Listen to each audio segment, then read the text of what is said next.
Welcome back to developing a good heart. I think that's all why we're here, right? Is to develop a loving, kind heart.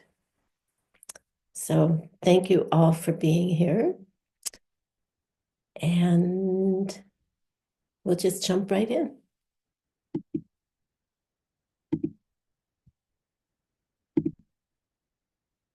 Evgeny, would you lead us in the prayers today, please? Если можно, на тибетском.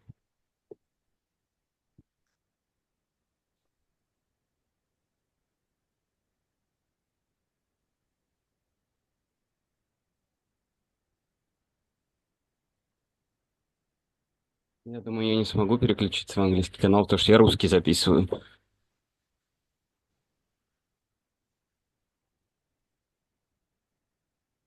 Can you hear me? She doesn't hear me. Ven Gyelse, can you hear me?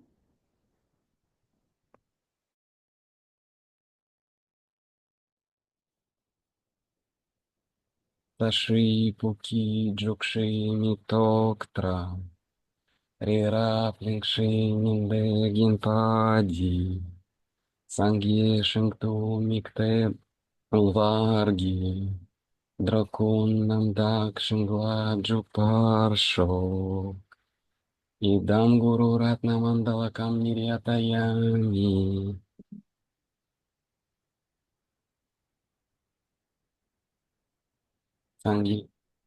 Санги чудан цоки чокнама, джанчу барду дакни кепсучи, даки джинсок гипей сунамки, дрола пенчир, санги друпаршок, санги чудан цоки чокнама, джанчу барду дакни кепсучи, даки джинсок гипей сунамки, драла панчир санге друпаршо, санге чудан цоки чокнама, джанчу барду дакни кепсучи, даки джинсок гипей сунамки, драла панчир санге друпаршо.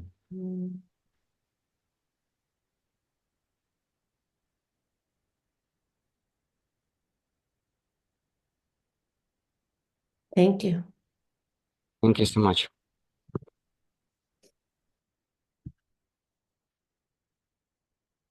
So before we start, I just wanted to let you know what the rest of the course is going to look like. I had said, I don't know if you remember, but earlier on I had said that there was no course 8, and you will see, in fact, in your readings and your homeworks that there is not course, but no class 8. And then there's classes 9, 10, and 11. So what I have done, we're not skipping on Thursday. We're not skipping a class 8. Is I've just taken the material from 9 and made it into 8. So for your own information, class 8, which it says no class, there is a class 8. It will be the material in 9, and then we'll have a class 9, which is the material in 10, and then we'll have a class 10, which will be a very short class, and hopefully time for sharing how we've put into practice what we've learned here in these last weeks, and I'll slow down. And any questions or concerns that anybody has. So we have 7 and 8 this week, and then 9 and 10 next week. And then you're on your own or in a group together to work on your homework and your final, right? So that's what the rest of our time together will look like. So how to develop a good heart? Class 7, as I said. And we're continuing with the 4 attachments and our freedom from those 4 attachments. We're also going to talk about how hell exists. And of course, hell exists in the same way that heaven exists, or this world exists, or any world exists, right?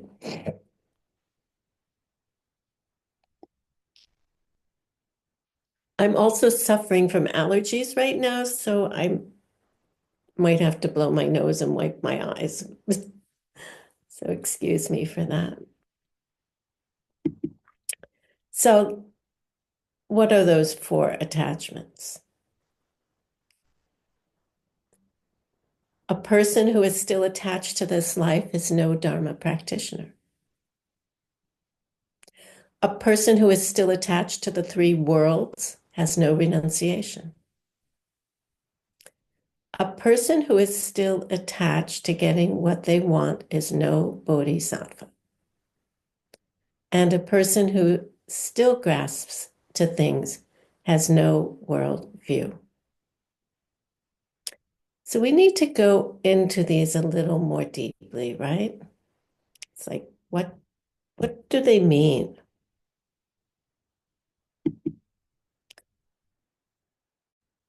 So I'm going to back up for a minute. So a person who attached to this life is dark, our spiritual path, on the Buddhist path, it's not focused on making this life better. It's focused on creating the seeds for better lives in the future, which of course we can do in this life as well, right? We plant seeds that are going to ripen later. So if we're still attached, and we're going to talk about attachment, what that means, to getting what we need now. Now is already happened. Now we can't do anything about now because we planted the seeds for now before. So why get upset over what is happening now? We can regret it for sure, right? Like I regret those seeds that I planted to be experiencing the suffering I am now. Or I rejoice in the seeds that I planted to be experiencing joy right now, right? But with the understanding is by planting seeds for the future. So the second line, a person who is still attached to the 3 worlds has no renunciation. He's talking about the idea that being attached to the 3 realms is to be attached to the 3 kinds of pain. Do we remember what the 3 kinds of pain are? Anybody remember? I'm watching the chat.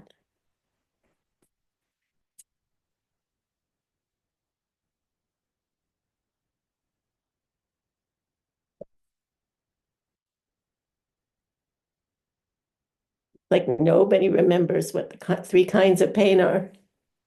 So let's go over them. Obvious pain.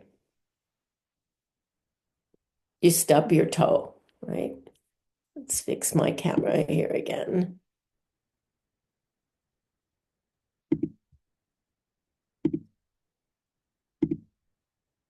Yeah. You stub your toe, obvious pain, right? The pain of change. I think this is one that the obvious pain, like the pain of a headache, things like that, we kind of accept.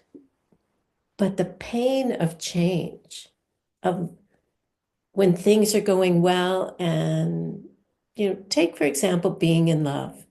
We're in love, and then some years later, our relationship is not going so well, and it's so painful. We so much want to be in love. Or a job, or friendships, anything like that. And the pain that happens because of those changes is really hard, right? And then there's the all-pervasive pain. There's just the pain of suffering, the pain of living.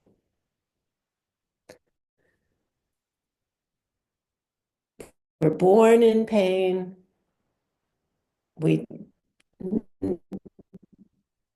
live our lives with pain and dying, although I don't remember having done it. They say, and that's probably why, it's because it's the most painful time in our lives because we're losing everything that we thought was us. Okay. So we have to talk about the three realms as well.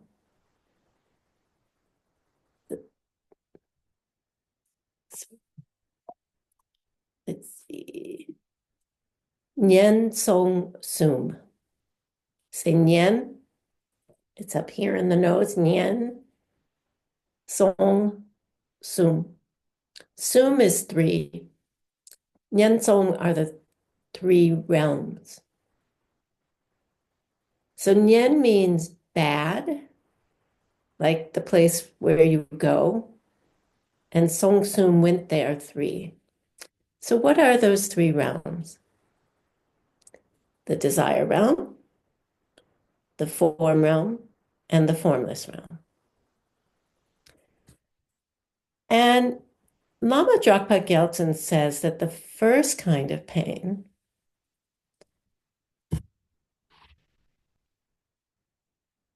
Dunyal gi dunyal, obvious pain, the pain of pain.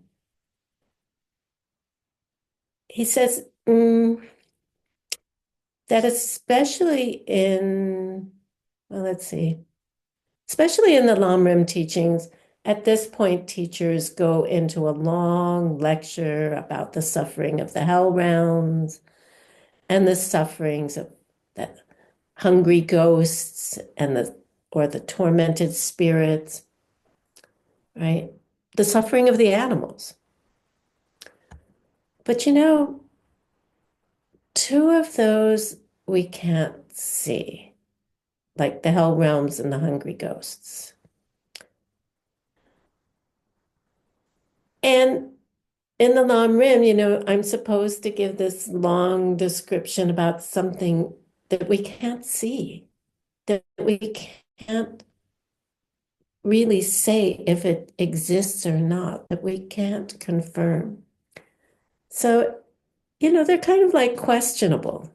We're suspicious. It's like, do those really exist? Does hell really exist? Does do hungry ghosts really exist? So you don't want to hear about hell, right? We were also, those who were brought up in Judeo-Christian culture or going to church, to temple, to whatever, you've probably already given up the idea of hell that they tried to teach you when you were a child. But Buddhism also says there are hells. They say there's hot hells and cold hells, and that there are beings there.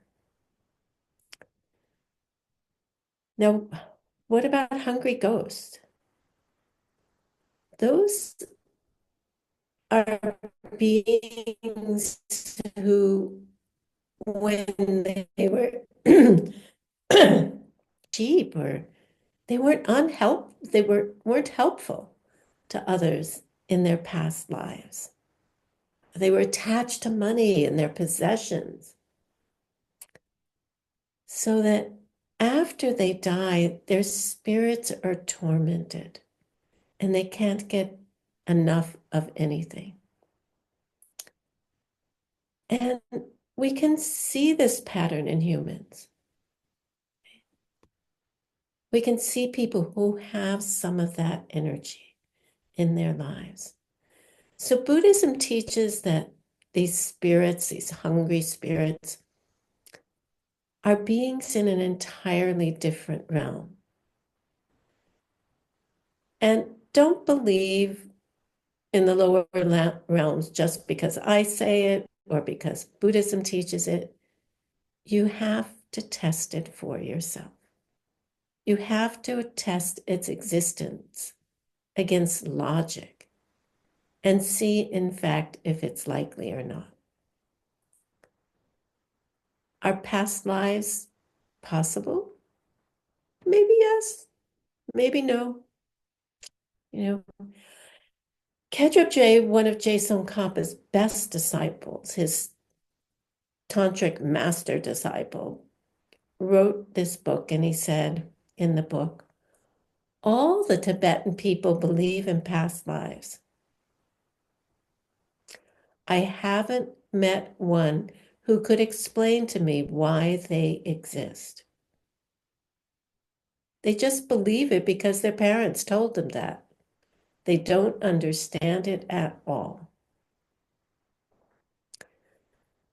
So I'm not trying to convince you to believe in the three lower realms. Check it out for yourself. You can see animals. We interface with the animal realm all the time in our lives. From ants and cockroaches up to birds and fish and cats and dogs, and then the bigger animals like elephants in our lives, right? We can see that there's another world that we interface with, but what does it mean to become an animal? Could we become one of them? Could we become a cockroach? Was Kafka right or not? And you just wake up one morning and you're a cockroach? So we don't have to talk about the three lower realms. We can see one of those lower realms. We interface with that lower realm all the time. So we know that that one exists for sure. And could we be reborn there? So attachment to the three realms means attached to pain. And pain is the three lower realms. And you don't want to go there. So that's what it means here.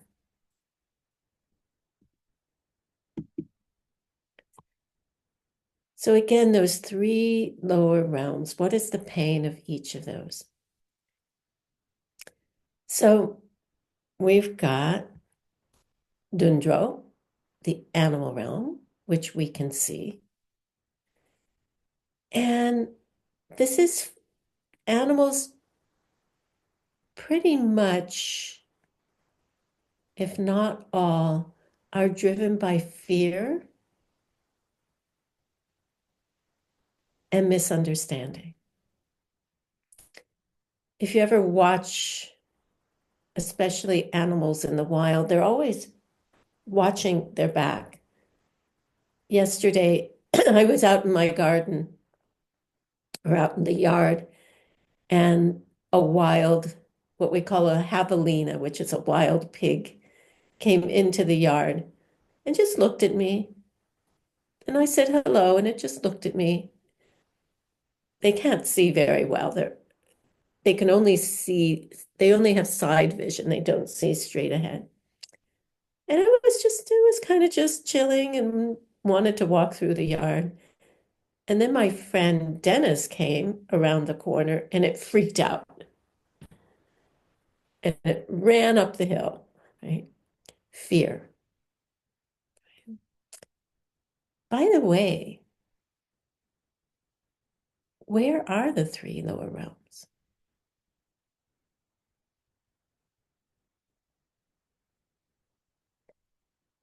They are located wherever the mind is located. And they're forced on us by how we've treated others in the past. Right? Just like everything else.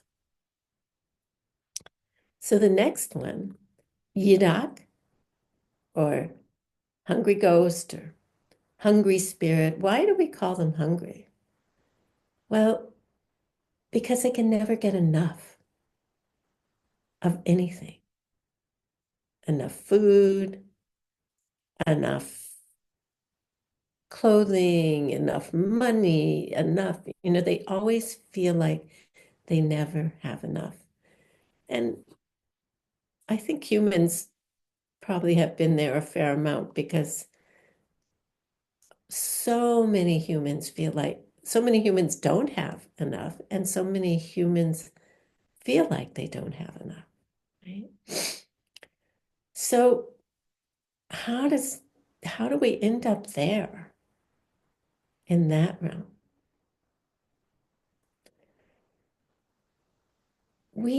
They had a small tendency towards being selfish in their mind.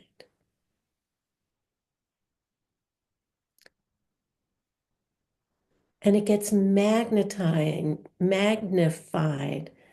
a million times through the process of death and the bardo. And that creates the projections of a hungry ghost. And their physical bodies are very, very, very subtle. So they're too subtle to see.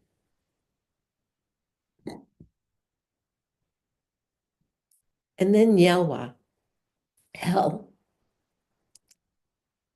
In the Abhidharma Kosha, it says that the perception of time slows down in the hell realms.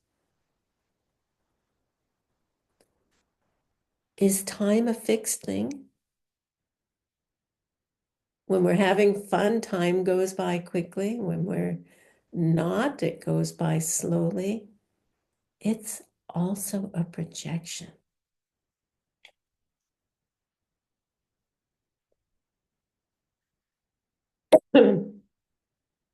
Right? So the three lower realms are within our minds. That doesn't mean that things only exist in your brain. Things do exist outside of you. There are people around you. They are real because you project them, and you project them outside of you. This room that each of us is sitting in could be a paradise, a hell, or just a lousy wooden box, right?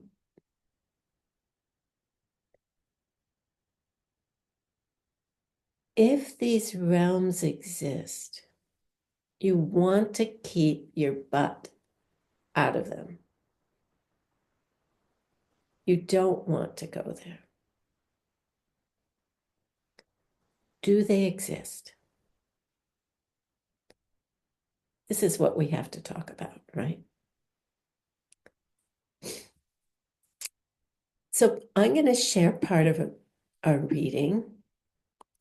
And let's see, who can I get to read it?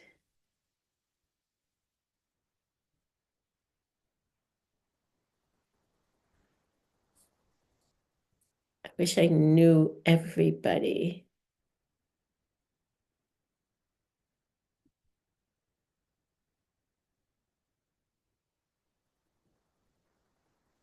I'm just looking at the list of people here. Jessica, can you read the English for us?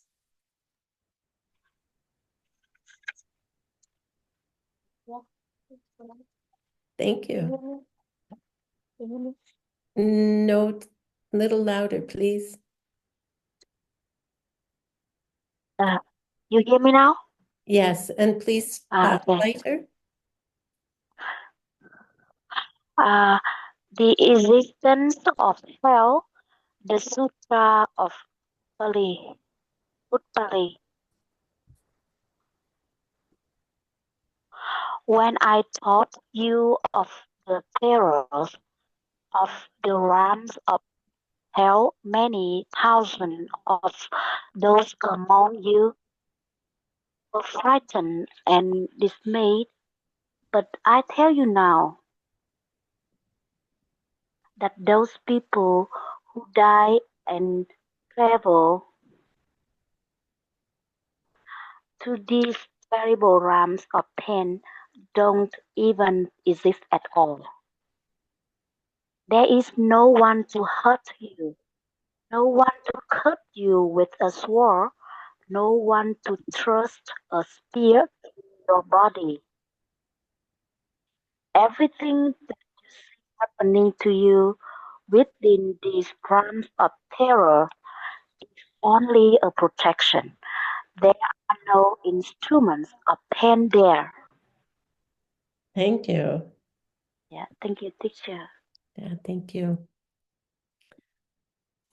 So Utpali is a popular figure in the Sri Lankan lineage. We have a Dharma group that comes to do retreats at Diamond Mountain, and one of the teachers for that group, his name is Upali. So the name of this sutra, the sutra is the sutra requested by Upali. Nye Warkorgi Shupedo. And a sutra, in this case specifically, is a teaching given by Lord Buddha. And so Lord Buddha says, when I taught you of the terrors of the realms of hell, many thousands of those among you were frightened and dismayed. But I tell you now that those people who die and travel to these terrible realms of pain don't even exist at all. So these are the opening lines. I taught you about hell, and you all freaked out. Now I'm telling you the people who go to hell don't even exist. And it's like, what are you talking about, Lord Buddha? There's no one to hurt you, no one to cut you with a sword, no one to thrust a spear through your body. Everything that you see happening to you within these realms of terror is only a projection. There are no instruments of pain there. So what Lord Buddha is saying, he's saying when you go to hell, you do get your body chopped up. You know, the thing about hell, in fact, is that you can't die there. You're already in hell. You can't die. There's a problem with dying there. If you get your body cut up and die, you know, that might be okay. It's like, let me just get this over with. But one of the karmas of being in hell is that no matter how badly you get cut or burned, you can't die. You appear to die, and then your body repairs itself, and then you have to go through it again and again and again until you wear that karma out.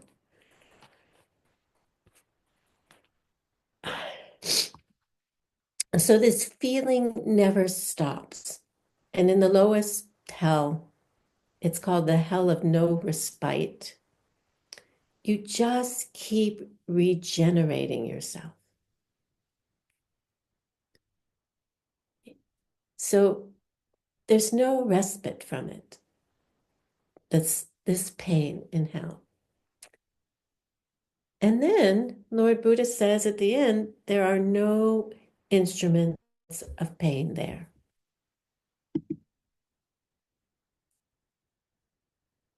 He says, flower blossoms in a rainbow of pleasing, elegant blooms.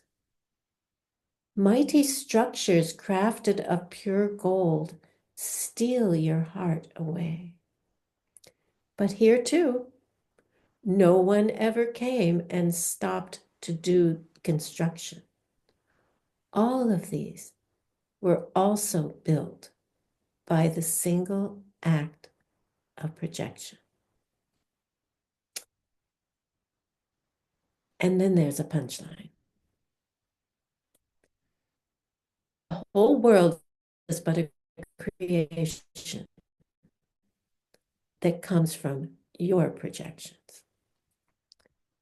So everything that you see happening to you within these realms of terror is only a projection.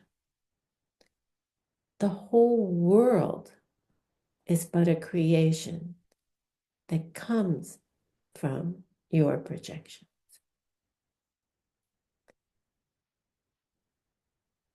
And so this is used in Madhyamika, which is the highest school of Buddhism, to describe the lower realms. This is how Geshe describes the lower realms.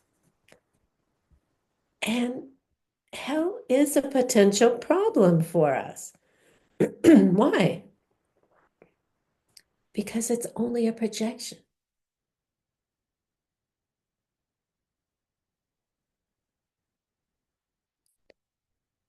There is no beautiful, all-loving God in the sky who sends bad kids to a special box to be tortured if they ate meat on Friday. Talking about what they teach in the Catholic Church. Okay. Hell is very real. And it's not just a metaphor. It can exist because it is a projection. Just like a cylinder, which can be a pen to a human and a true toy to a dog, right? The world we live in depends on our point of view. So how you see it, as a hell or a beautiful place, depends on our mind, ultimately, independently, from its own side, self-existently, by nature. The cylinder is neither a pen nor a chew toy. The same is true of my body and the world that I'm in. It's empty, it's blank. It is one, it can be hell or not, depending on who is looking at it. Every object in our world is the same. What it is only depends on how your mind is forced to look at it. We don't have a choice. Right? You don't have a choice to see what you want. A dog can't write you a letter with the pen. That's kind of what defines being a dog.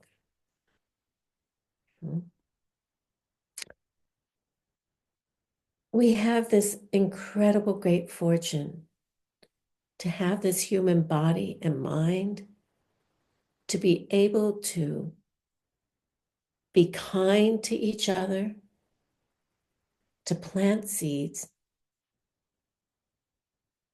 to alleviate pain in the world.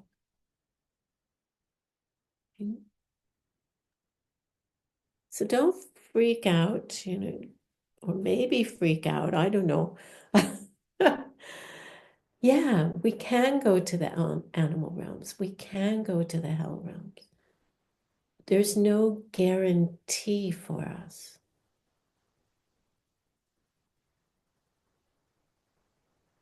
Other than the seeds that we plant in our lives.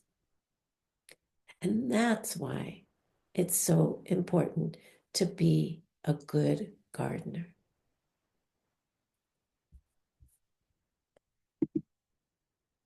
So how we see things around us depends on your own mind.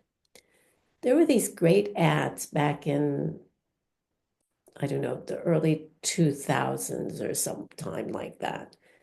And when I was traveling, I would see them from the Hong Kong Bank. So here we have chocolate. Somebody sees it as energy. Somebody else sees it as indulgence. And somebody else sees it as sexy, Here's a couple more of them. We have papaya and chocolate cake. Papaya is good. Chocolate cake, not so good for you. Papaya, oh, I can't eat papaya. I'm allergic to it. But chocolate cake, now that's good, right? Or we have this building in Italy called the Leaning Tower of Pisa. And this sculpture by probably Michelangelo. And this leaning tower is perfect. And somebody else thinks it's imperfect. The sculpture is imperfect. It doesn't have any arms. It doesn't have a head. And somebody else perceives it as perfect. We fight over these things, right?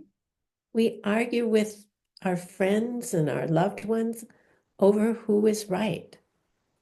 We argue over my projection is better than your projection. Do we have a choice of how we see things?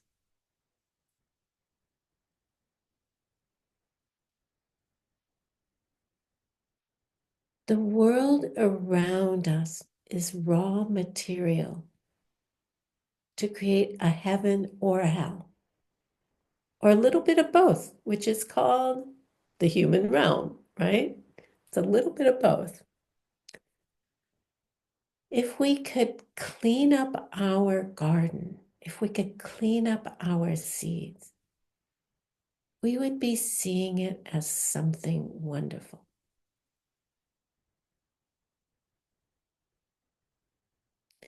If we're sloppy with our seeds, the event of death will trigger new perceptions of the same raw material as hell.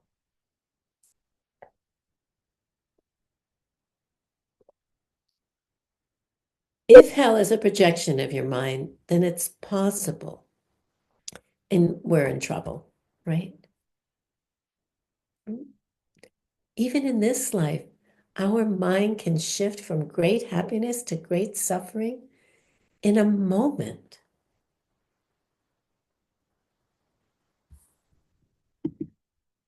Our world is happening around us. And it's nothing but a shift in our perceptions.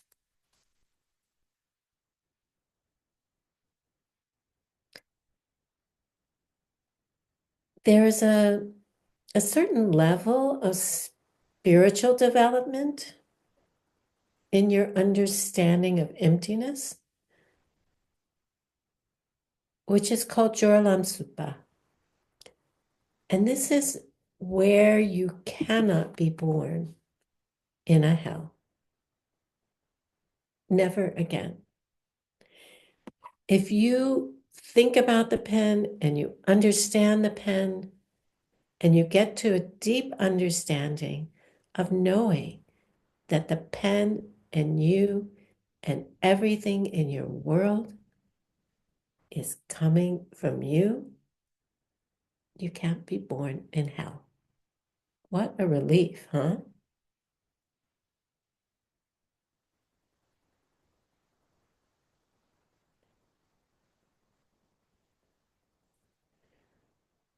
So, why do you think we teach the pen over and over and over and over again? So you don't have to go to hell. You don't have to be born as a hungry ghost. You don't have to be born as an animal. An animal can't understand that, or let's take a dog, for instance. A dog can't understand that this isn't a chew toy. Right? What makes an animal an animal? You know, we say it looks like an animal to us. A dog is not something furry. Right, Natasha? A dog is a collection of experiences or perceptions of a being who sees its skin as furry to itself, who thinks it's a little lap dog but wants to get into Natasha's lap. That's what makes an animal. They can't understand that this could be something other than a chew toy. They can't understand that it's coming from their projections.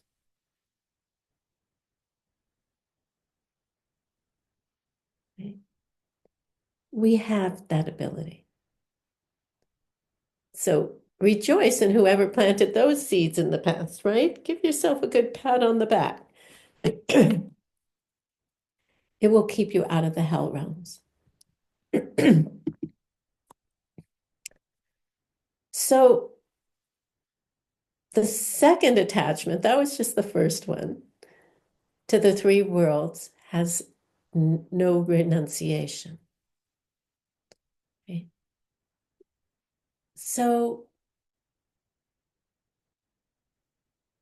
this is attachment to our idea that the world cannot change. So what's the way to stay out of the hells? What's the way to plant the seeds besides understanding the pen? What do you need to understand the pen? Keep your vows. It's as simple as that. Keep your vows so that your understanding can grow, will not be obstructed by negative seeds that you plant. Okay.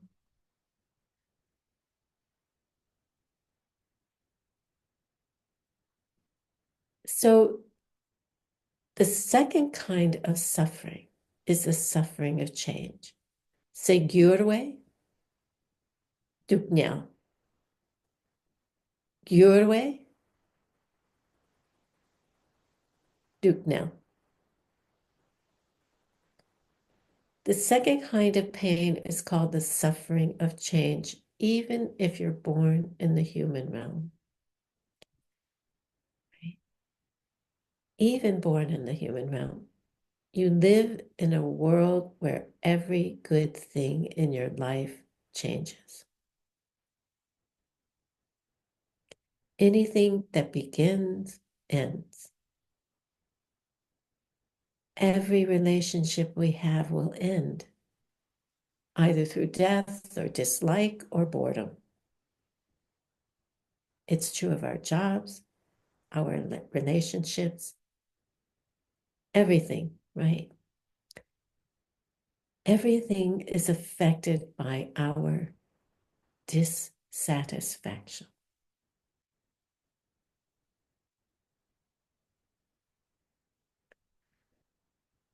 In this realm, in this samsaric world that we live in, even if we get everything that we dream of, we can't avoid our mind shifting and becoming dissatisfied and unhappy with it several months later.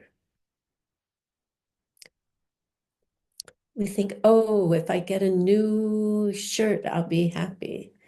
And then you wear the shirt for a while and then it sits in your drawer. You don't even notice it.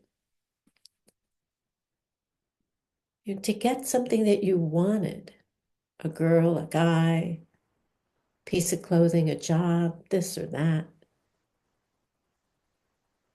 6 weeks to 6 months later, it's gone downhill. And it doesn't make you happy anymore. It's not just me, right, who experiences this. We all do. If we're in this samsaric world, every one of us, right, is cursed with this changing seeds all the time.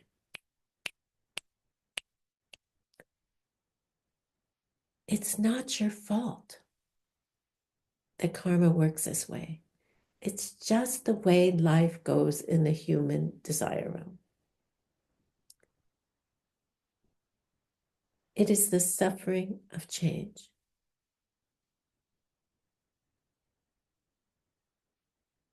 Did your partner change?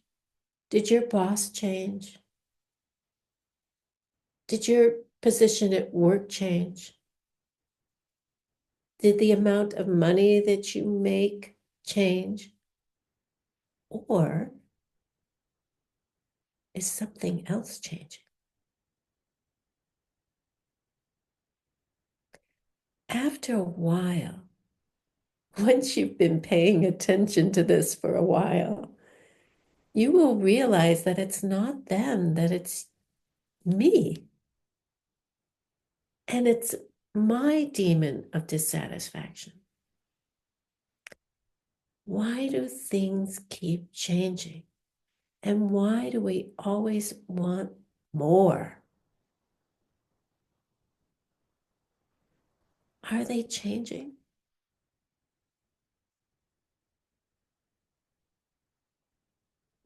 No. It's a shift in your karma. It's a shift in your mind. And that's the suffering of change. It's what we call dirty karma. Dirty good karma shifts all the time. Right? There are two kinds of karma. Satchekile and Sakmekile. So Satchekile is nice things you do and you don't know what's going on in the future. They will bring you a karmic result, which is nice, right? If you do nice things. But it wears out. So we call this stained karma or dirty white karma. Where is it? It's in your mind.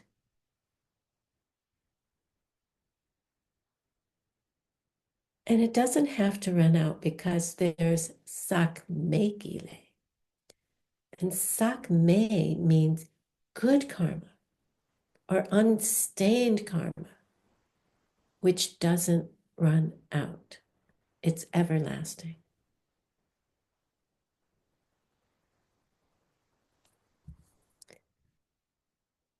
So you can pretend to be happy, but you aren't.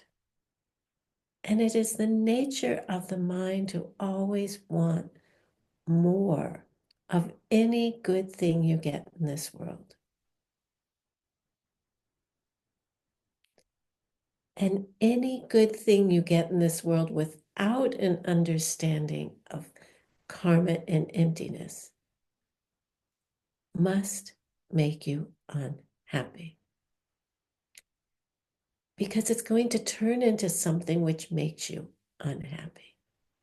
Because you don't understand where it came from and how to keep it going.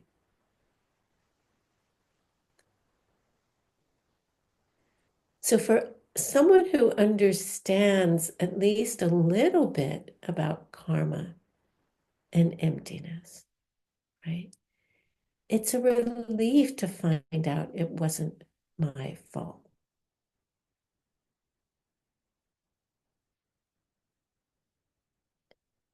And it's a relief to find out that I can plant the seeds, that I can stop it. And to do that, we have to use our understanding of emptiness and keep our vows. And then we can manipulate our reality, which is really what we all want, right? We want our world to be the way we want it. And we can plant the seeds and create a place where nice things don't change. So then when you do your good deeds, you do them with this understanding. That is the perfection of wisdom. An understanding of karma and emptiness and how it will create lasting happiness. So, in this picture, the suffering of change, life is a progression, or it appears that way, from a child to a young woman to an elder like me, right? And it causes us suffering.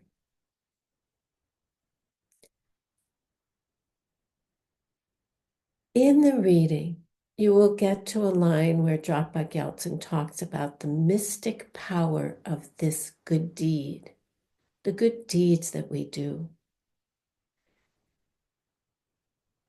And I want to let you know that this refers to the basic good deed of a Lojong practitioner. And what is that good deed? We've talked about it a lot. Anybody have any ideas?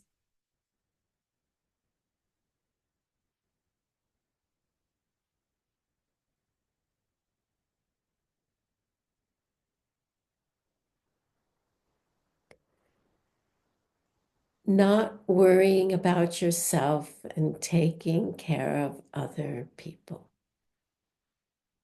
Who's our main enemy? are self-cherishing.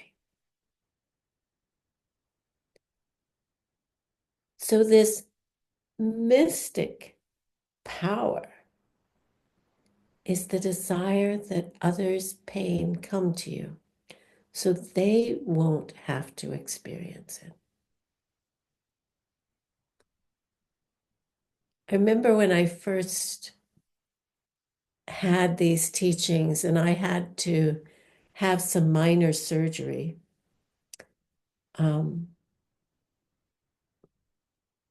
For some cancer cells.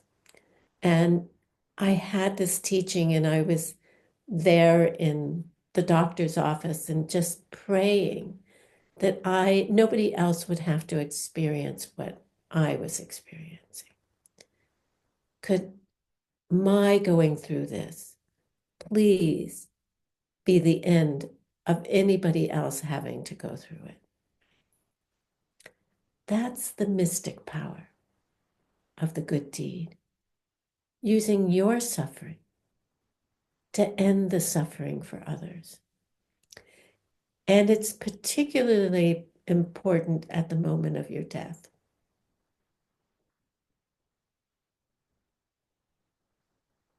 Doing this doesn't get them enlightened because their bad karma is in their mind. And no one can take away someone else's bad karma except the person who did the bad deeds. The mystical power of this great deed is that it gets you enlightened faster if you really want to take away other people's pain. And then you can teach others how to do it for their benefit.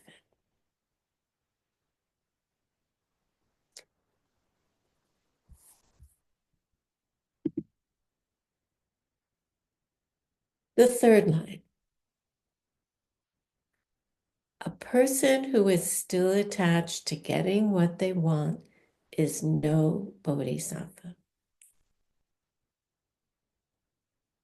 This means if you're still involved only in obtaining your own goals to be free from suffering and not the suffering of others, you're no bodhisattva.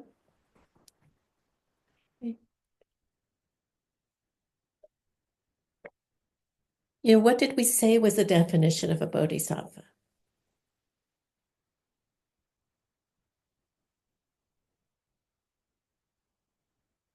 What's the definition of a bodhisattva? The wish to become enlightened for the benefit of every living being. How do you get there? We talked about Tonglen. We've talked about Dakshin Namje, taking personal responsibility and exchanging self for others. We talked about our vows, the 6 perfections, all of these things.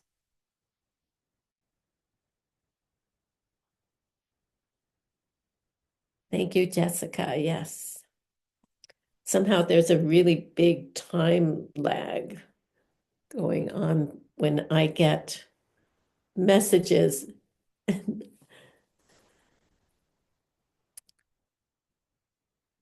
there's also a time lag with karma, right? We're seeing it right here. There's a time lag. Things, unless you're in a very strong diamond way practitioners, things don't happen immediately. There is a time lag. So that's how we become a bodhisattva. So if we're still involved in only obtaining our own goals to be free from suffering and not helping others to be free from suffering, we are no bodhisattva. And then the 4th line. A person who still grasps to things has no world view. It means if you still think that things are coming at you and not from you, right? This is our new mudra. You know what it means, right? You have a mistaken worldview. You have the extreme yuta, the extreme of thinking things have some self-existence of their own, that the way they appear is the way they are. Or you think that the other side, metta, that if they don't exist the way they do, the way to me, then they don't exist at all.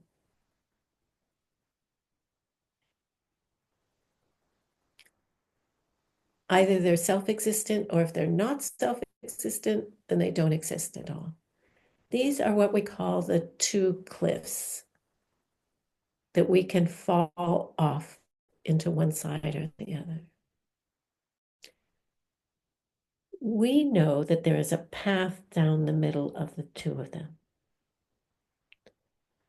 where we understand that things don't exist self-existently,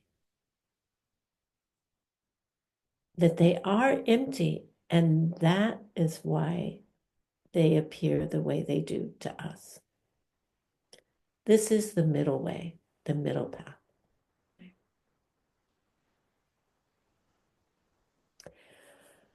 So that ends our class about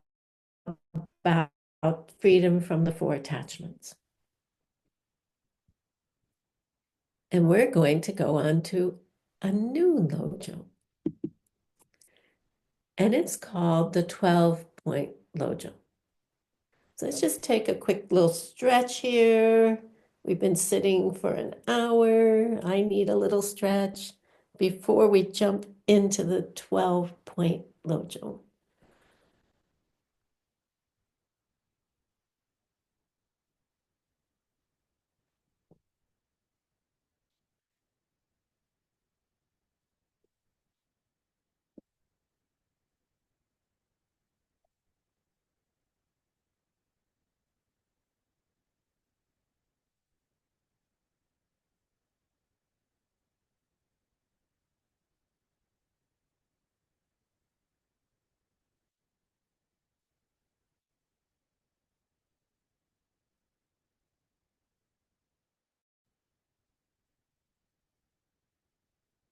Okay. So lojong namke kimma. Say lojong namke kimma.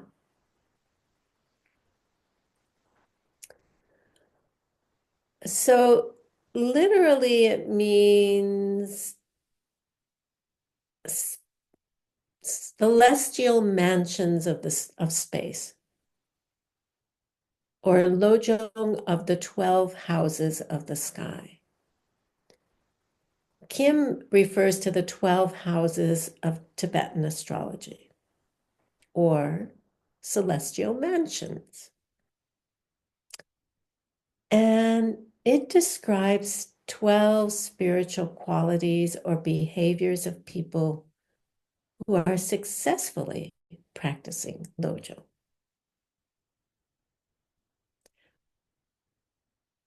So we're going to go through them.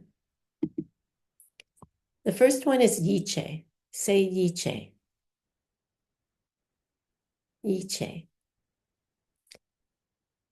Yiche means trustworthy. It means you can count on that person who's doing lojo to do what they say. They don't let you down.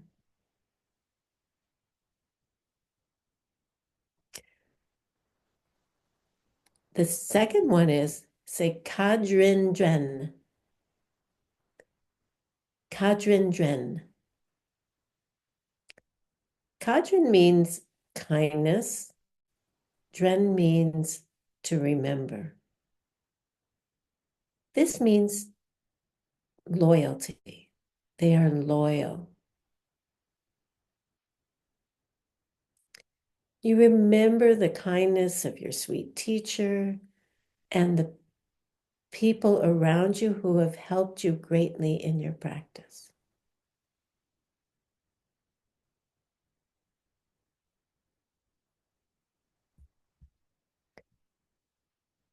Probably especially those ones who were the most difficult, because they're the ones who are really teaching us to use our practice. They're the ones challenging us to question how we are perceiving the world, how we are projecting the world, what we think. They are our laboratory. Right? They are the ones who push us out of our complacency. They help us to see where we are and what we need to work on. Number 3, Mila Rok. Say Mila Rok. Mila Rok. They're helpful. You as a Lojonger, help anyone who needs it. So Mila Rok is to people help, right? You're helpful. And if someone asks you for help and you're not able to give it to them, you say, you know, I don't have the ability to do that right now. I would really like to do it, but I don't have the ability. Number 4, say kun la jam. Kun la jam. Everyone too gentle is how it translates. Everyone too gentle. What does that mean? It means that you're friendly to everyone.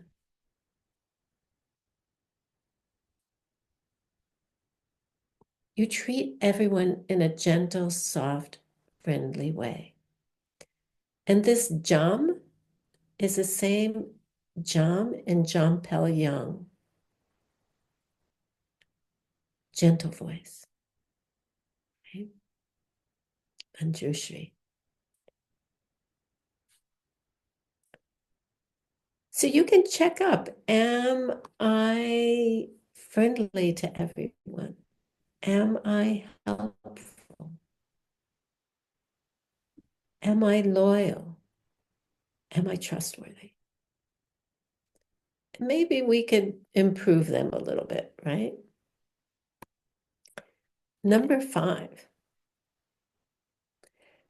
And I want to encourage you to please read the readings because they're really beautiful. They're very beautiful. So read the poetry from this one. So number 5, Shen La Trelchen. Say Shen La Trelchen. Shen La Trelchen. Trel is short for Trel Yu,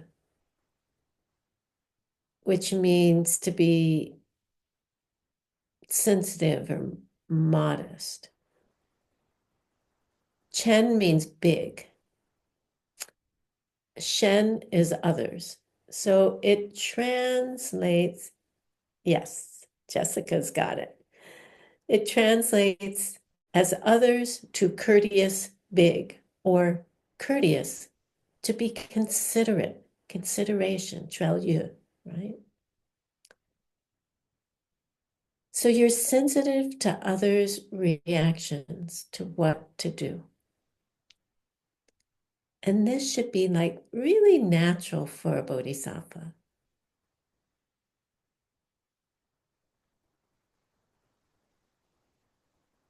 It's if people are not courteous to each other, it's a sign of failure. Right? If we aren't courteous to each other in this Zoom call, it's a sign that these classes just aren't working. So forget this big, high bodhisattva behavior of giving up your body for others if you can't even hold a door open for somebody or change a toilet paper roll, right? Or take out the trash. Or you don't want to stay 5 minutes at work just to clean up. How the heck are you ever going to give up your arm or your eye? It's like, what are we talking about? So as Master Shanti Deva says, start with carrots and potatoes. Start with the door. Start with the toilet paper. Start with the dishes. Start with the small things. And those plant the seeds in our garden for beautiful ability to take on the bigger things later. Number 6.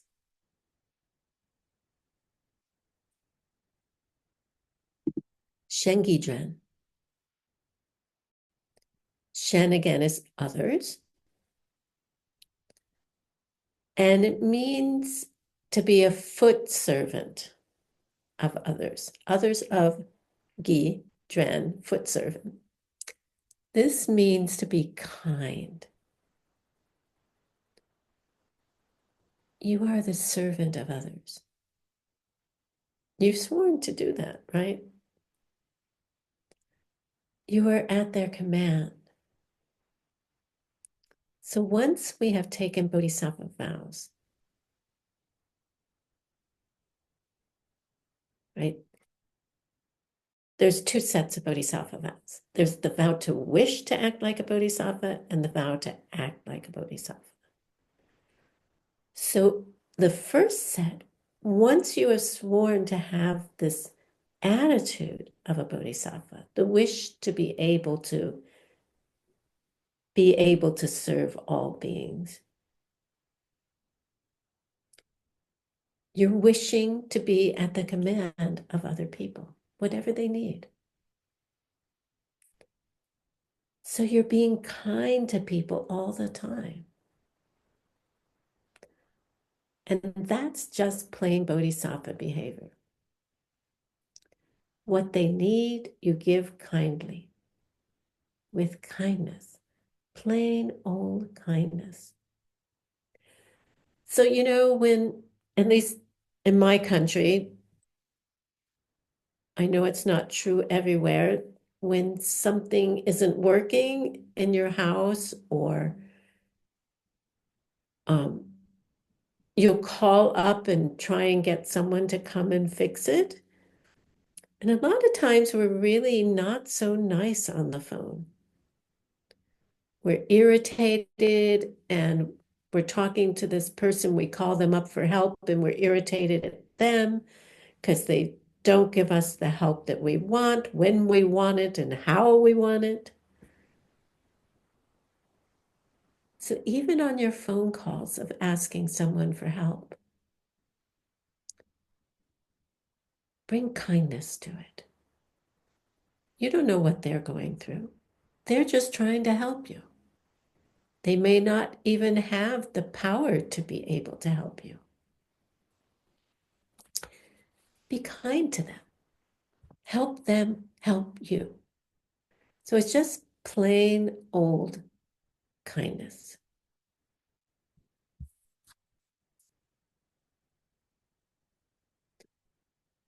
Number 7, Dulwar Nyen.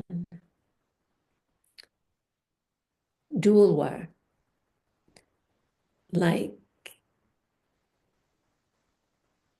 you know what Dulwa is? Anybody? Wait for a moment to see if anybody types it.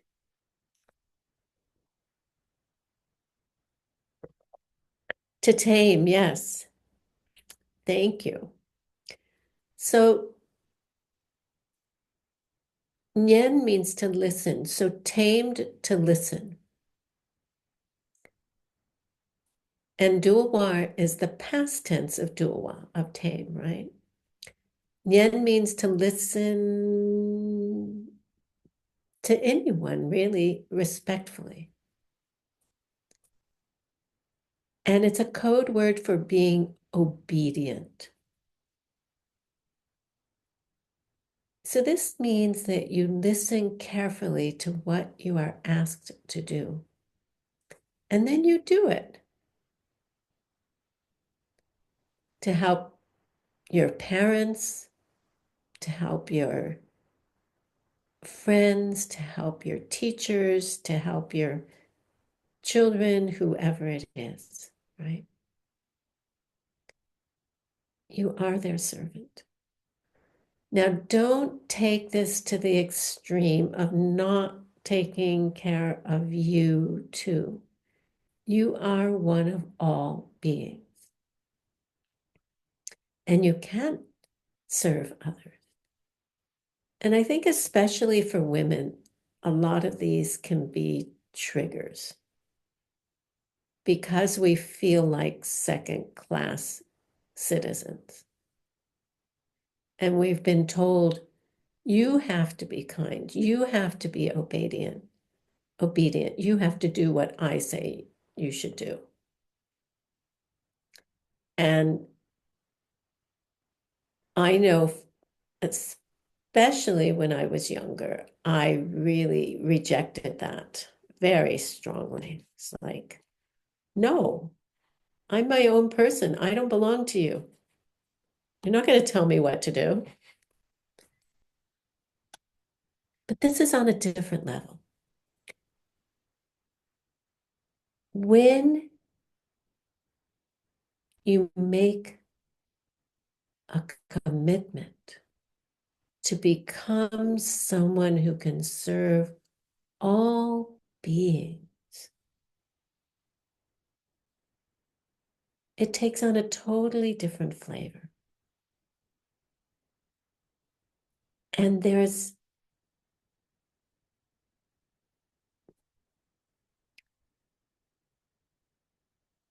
a sweetness. It's a different attitude of, I have this ability to be able to serve you and serve myself at the same time. So you're not giving up yourself in the sense of being a doormat, as we would say, an idiom. You're just letting people walk all over you. First of all, that's not healthy for them.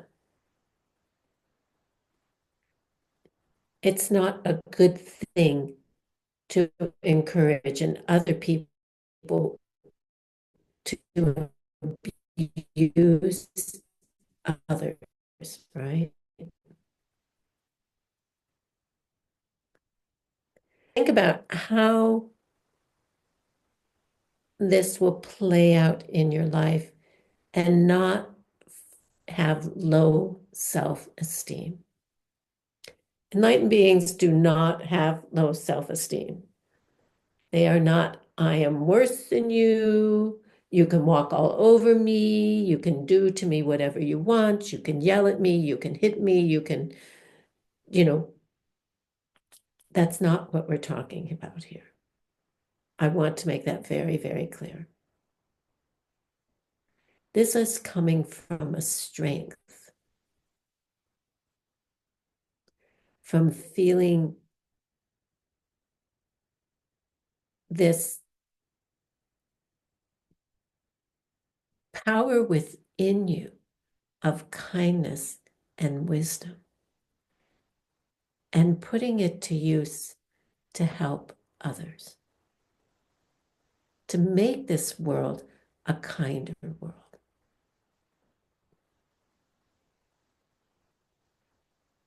And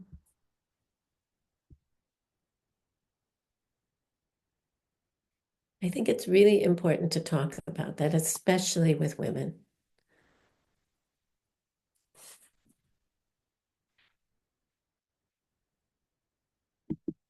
Number 8, Zoom Karchen. Say Zoom Karchen.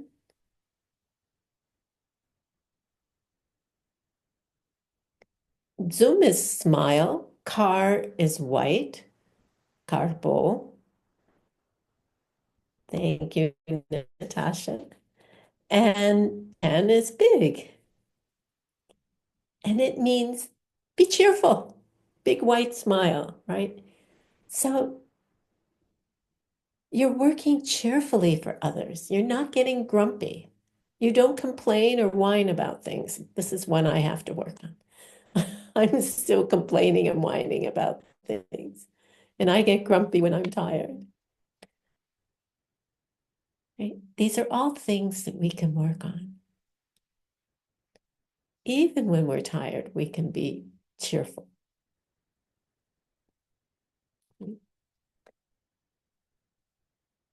Number 9, Tunze Baku, Bakyu. Say Tunze Bakyu. Tunze Bakyu.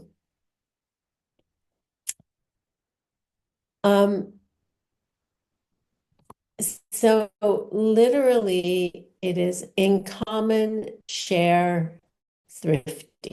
It means don't waste the planet's resources. Be conservative, conserve things, be thrifty. Turn off the lights. Don't buy unnecessary things. Then you can share more with others. Be mindful of others' needs and don't waste the riches of this planet.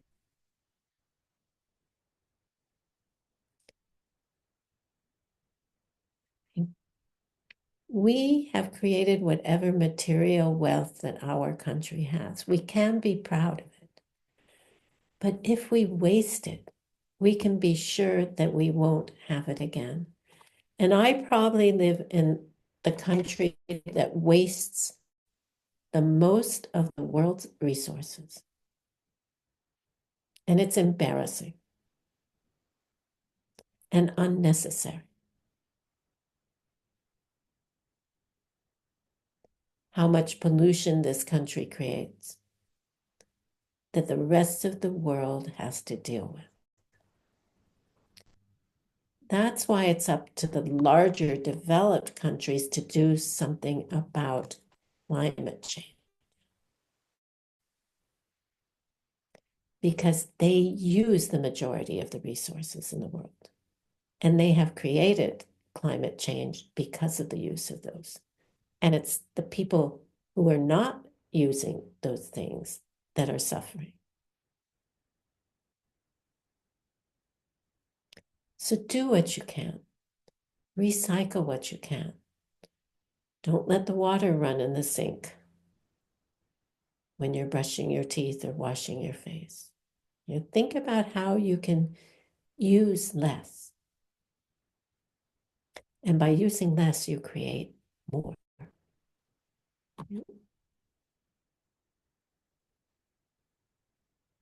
Number 10. Oh, Wrong. Say patakden.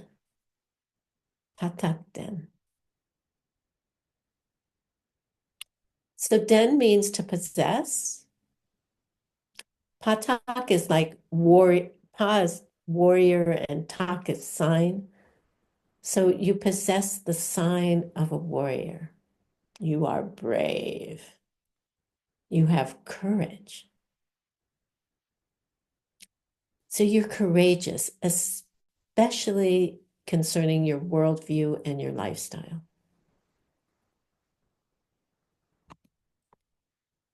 Do the right thing regardless of the consequences.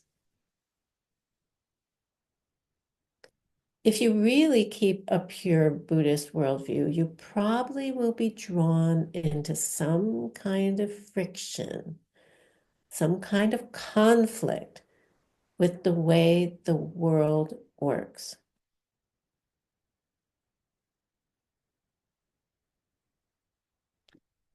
You probably will be accused of something if you keep your Buddhist worldview, especially if you practice higher practices. You will be criticized. You have to be strong enough in your beliefs and in your understanding of karma to do the right thing.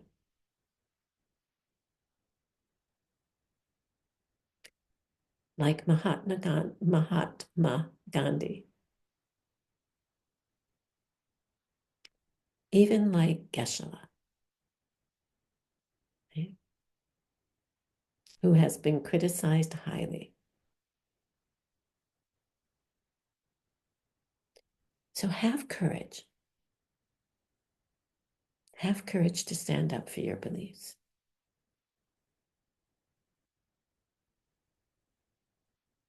Doesn't mean you have to fight with people. In fact, it means probably don't fight with anybody.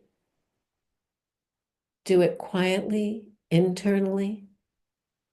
And if somebody is criticizing you, what's the seed you have to work on?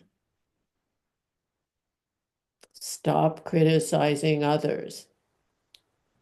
Right? Number 11, say dak shingso. Dak shingso. So this means to create a pure field.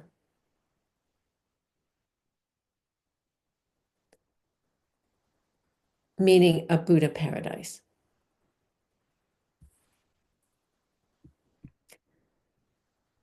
So keep things clean. Create your own Buddha paradise. Create your own pure land. Have a simple, clean home, especially the place where you meditate. And that is a cause for your Buddha paradise. Make your beds in the morning. Take out the trash. Clean up around your town or city. Create a Buddha paradise. And then last, number 12. Oh, there we go. Chusem shul. Say chusem shul. I don't see people's mouths moving. Chusem shul. Thank you, Irina. Thank you, Nung. This means, well, chu is dharma, right? Sem is mind. And shul means abandoned. Abandoned to. So you're abandoned to the dharma mind. What does that mean? It means to be reverent. Your mind is carried away in the current of the dharma. Your whole day is happy dharma activity, whether you're at work, at home, somewhere else. All day long, you are thinking spiritually. You lose yourself to the Dharma.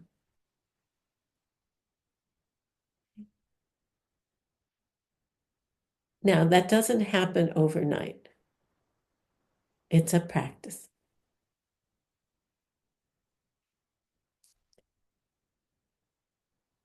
And so when we catch ourselves not doing something or thinking of something in the context of karma and emptiness, we just gently correct ourselves.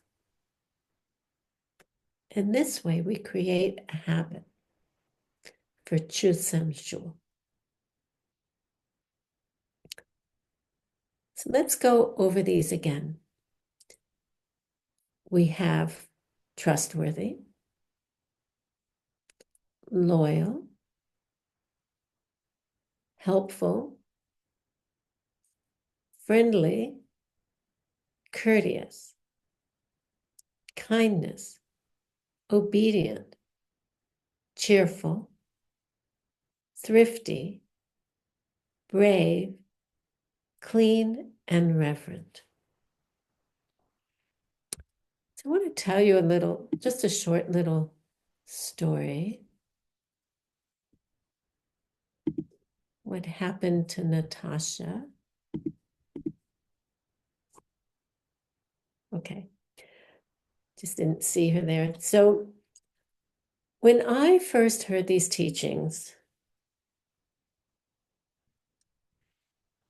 there were some, we were a mixed group of people. And in the US, these guys who were taking these class with us, they said, that sounds like the Boy Scout Code of Honor. So do you guys know the Boy Scouts? It's a group, it's a group, there's Boy Scouts and Girl Scouts, there's Scouts. It's a worldwide group. I'm not sure where it started. I didn't look that up. But it teaches these 12 things. And so the guys, I was never a Girl Scout. So the guys in our group were like, wow, that sounds like the Boy Scouts Code of Honor. So you know what I did? Of course, I looked it up, and sure enough, there it was. This is the Boy Scouts honor list, right? Of the things that they try to work for. So it's very curious. It was like, where did this lojong come from? Who wrote this lojong? Because it doesn't say. So is it a coincidence that these 12 points match the Boy Scouts code?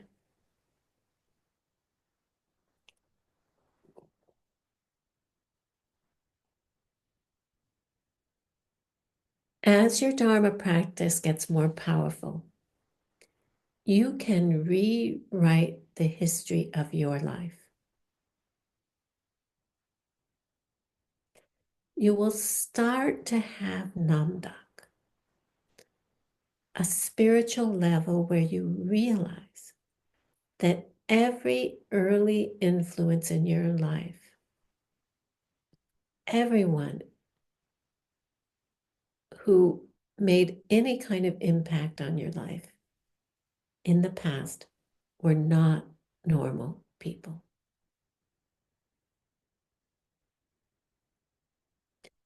Who was my second grade teacher anyway?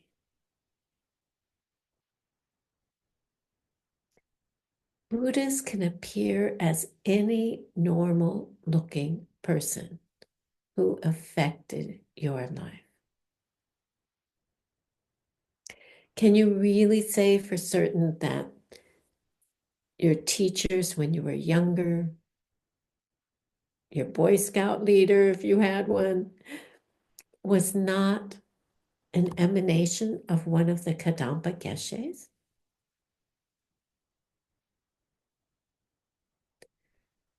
Could they not have been both a normal person and a Buddha?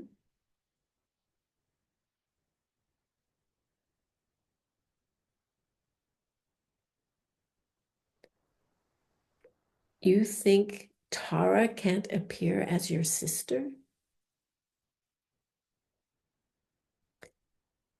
You think my Manjushri has a problem? That Maitreya can't appear as a dog? He did to a Sangha, right? To Arya Sangha.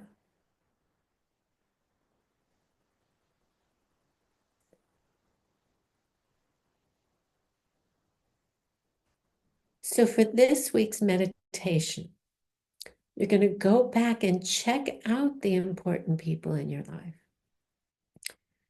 The people who made a difference. And use your logic. Could they have been a holy being sent to help me? Try to prove it to yourself that any influential person in your life was not a high bodhisattva. Could they have been both? Were they normal or were they bodhisattvas out to help you? Are they either? Are they both? Are they neither? Are they validly one or the other? Am I just being metaphorical? Am I just saying, oh, you could look at them that way? You know what? No, I'm not. I'm saying, or I'm asking you, could they have been tantric deities sent to help you?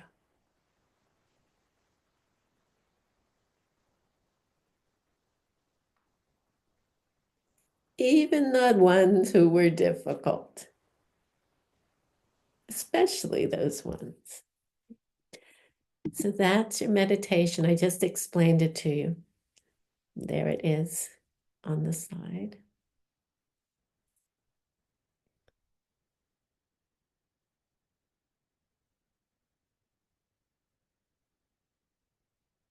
And is there someone who would like to lead us in prayers? Otherwise, I will choose somebody.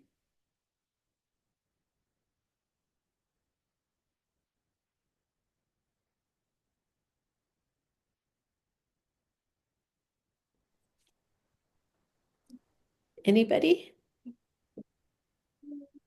Có chị đọc nha Oan Oan ơi.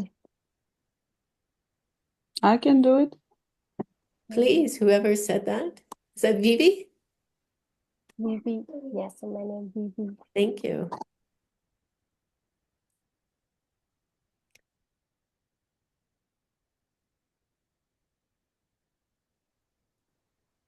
Sashi Buki Chotsin Meto Vira Kichi Deventa Dange Sindu Mute Roku Sila Chipa So Idam Rana Madalakamiya Tayami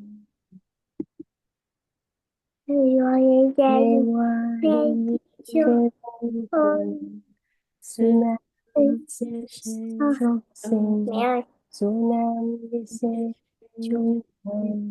Samba Kuni Tumbaso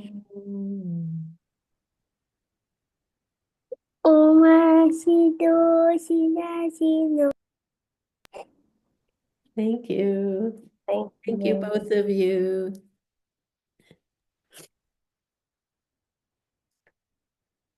So remember, we just offered this perfect world that we want to create for ourselves and for our loved ones and for every being, and that we're dedicating all of the goodness of talking about all of that today.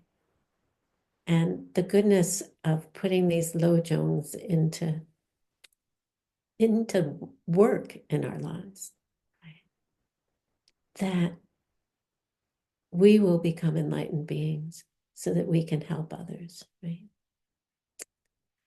So thank you so much for being here. Let me see if I can get out of here. There we go. And I will see you all in a couple of days. So you have a couple of days to think about all of those people in the past, all your teachers and your parents and your siblings, your brothers and sisters, whoever, who helped you, and question, who were they? Who were they? Or who are they still? Could they be enlightened beings helping me, who's the one at the back of the class, get enlightened? Right? Could my mother be Holy Mother Tara? Right? Could my child be Tara? Right? These are the ways we begin to think about things, and it changes our realities. Okay. Thank you, everybody. And see you in 2 days. Nói lại nữa nè. Have a good rest of your day, evening, whatever it is. Không nói sao. Bye bye. Thank you so much, teacher. Mẹ phải tắt tiếng đi. Thank you so much, Con muốn cảm ơn teacher. bà. Muốn cảm ơn Thank bà. you. Cảm ơn bà đã dạy cho mẹ con tiếng mẹ con thông minh. Tôi sẽ thả tim cho bà.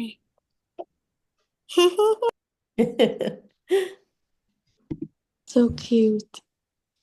Thank you, teacher. Thank you, everyone. Thank you, teacher. Thank you. Thank you guys for practicing and believing in this stuff. It makes our world a better place. Thank you.